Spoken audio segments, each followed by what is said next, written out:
This customer reached out to me and was really frustrated. He's got a gopher that's destroying a spot in his yard. He had actually reached out to me about a month ago, and I set traps. We never caught anything. There was never any new activity that was happening, so I don't know what happened to that gopher. But we never saw him. There were no signs of damage. Now fast forward a month, and this gopher is back, or a different gopher is back, causing damage in his yard. Follow along with this week as we face the challenges of we found not only one, but a second spot in a different area of the yard where the gopher was working. We deal with inclement weather and a gopher that's reluctant to come into the trap. Follow along with me as we attempt to catch these gophers, overcome the challenges, and get this homeowner his lawn back. If you're finding value in these videos, we ask that you please consider hitting the subscribe button, liking the video, and turning on notifications. We're putting out new content about once a week, and that will allow you to keep up with what we're doing. I was actually here a couple months ago, and there was some older activity. I went ahead and set it. We ended up not catching anything, and he called me back and said that there was new activity. So before we grab any traps or anything, we're just gonna take a quick walk around. That first spot that we just showed you is not the spot that he called me about. So let's just take a good walk around and see what else we got going on. And that'll let me know what I need to grab for traps and stuff. This is a residential property, but it's a little bit on the larger side. He hasn't had a lot of trouble in the past, but we've also been in an extended dry period, and this is a lot of red dirt, very heavy clay soil, and when it's dry, it's almost as hard as concrete.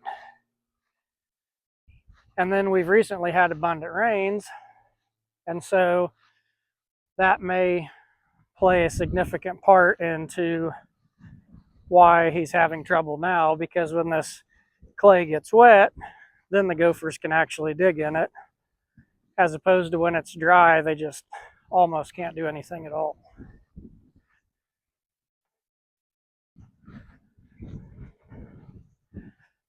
I think I maybe see another spot up here. Let's keep looking and see what we find. Yeah, this is the spot that he called me about. There's one there. Several more spots here. So I'm going to say that's exactly what happened, is that we got this rainfall and made it possible for the gophers to even move in here and dig. So let's go grab some traps and get these couple places set. Most of the time on residential jobs, this is pretty typical. It's fairly straightforward. It's maybe setting a couple traps, and then you're on to the next one.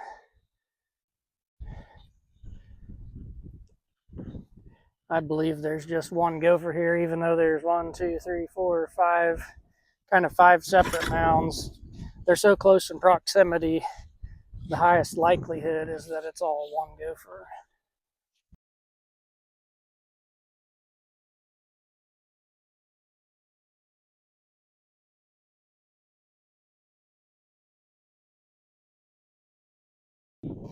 That'll complete that set. We'll head over to the other spot and get a trap set over there. This mound is kind of off by itself. It's maybe 20 feet from the next closest mound, but it looks to be the most recent. So I believe the gopher is moving this direction. And that opened up really nice. So we're going to make the set here. And when we come back, we'll watch that other area.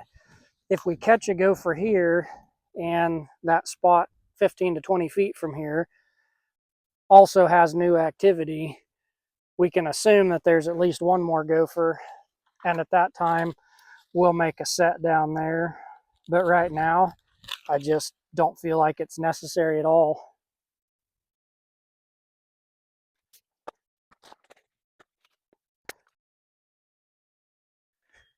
We were here yesterday and set a couple traps for gophers. It rained most of the night, and it's trying to rain again. So let's see if we can sneak in here and get some checked before it starts raining on us again.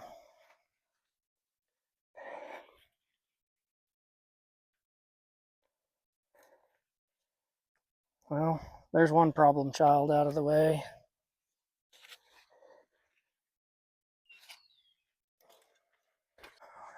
Even with rain, usually doesn't bother gopher sets too bad.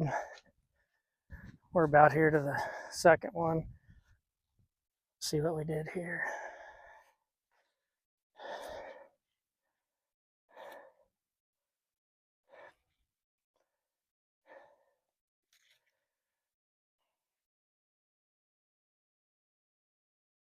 Nothing there. I'm just going to leave this trap here because I know there's a gopher there and I want to reset it, but it's just too muddy to mess with today. Day 3 on this little gopher trapping job. This is where we caught the one yesterday. Just giving everything kind of a quick looking over to make sure there was nothing new. And we'll walk up and check the other spot where I think we still have a gopher, but he wasn't in our trap yesterday. We're headed up to the second spot on this job where we had observed gopher damage. I checked the trap yesterday. There was nothing in it, but I do believe there's still an active gopher here. So we're going to look around and see what we find.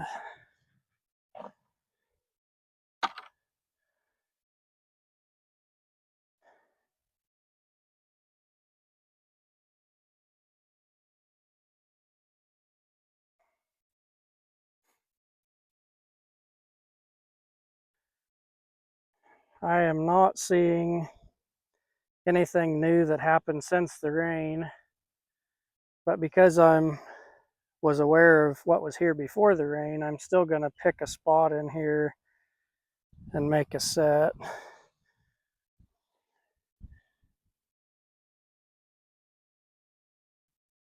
think we might try right there.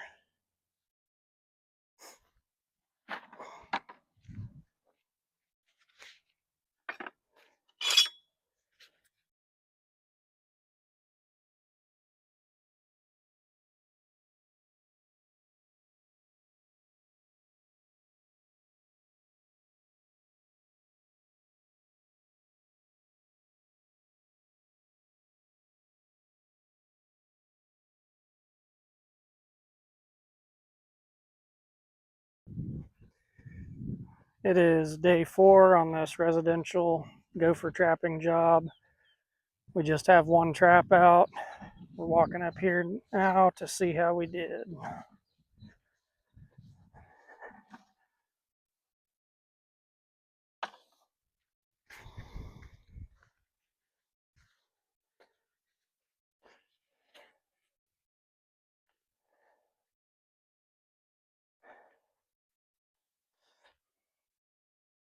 Well, the trap is set off, but nothing in it, which isn't really what we're going for.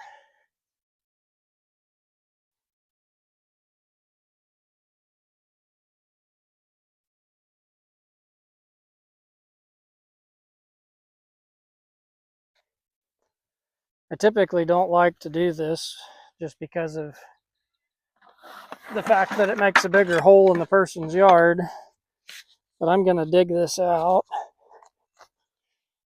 and end up setting 2 traps here because that tunnel goes down and makes a Y, and that gopher seems to be reluctant to make the corner and come all the way to the trap.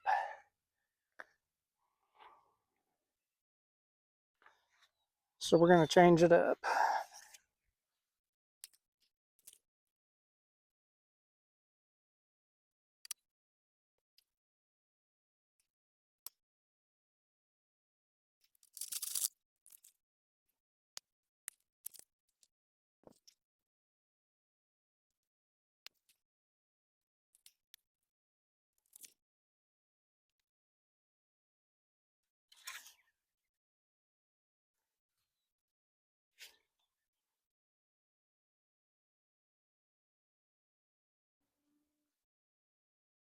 It's day 5 on this residential trapping job.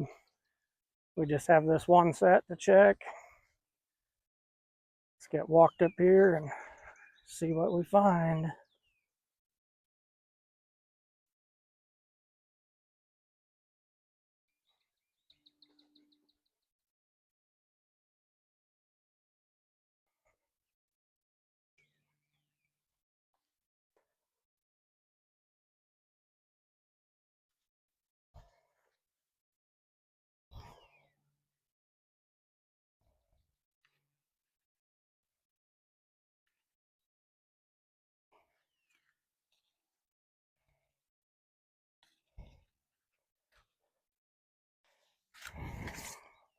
Well, I really hate that because I do think there's a gopher here, but sometimes that's just the way it goes. Since completing this job, I reached out to the customer. I really hated feeling like I was leaving the job undone, but I'm happy to report that he has not seen any new activity since we left the site. I don't know what happened to that gopher, whether it moved to a different area or whether some other calamity befell it, but the homeowner is happy, I'm happy, and we got that job wrapped up.